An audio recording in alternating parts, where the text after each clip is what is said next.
Prosegue il bel tempo stabile sulle nostre regioni. Vediamo insieme le previsioni per giovedì 28 settembre.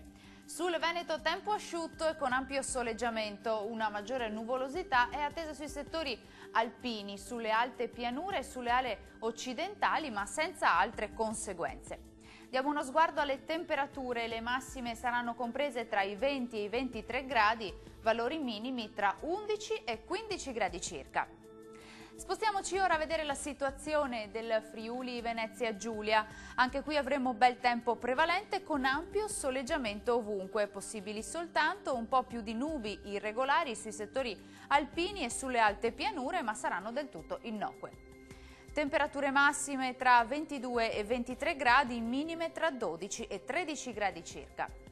E concludiamo con uno sguardo alla situazione del Trentino Alto Adige. Il tempo sulla nostra regione continua ad essere stabile e soleggiato, anche se va evidenziata una parziale nuvolosità.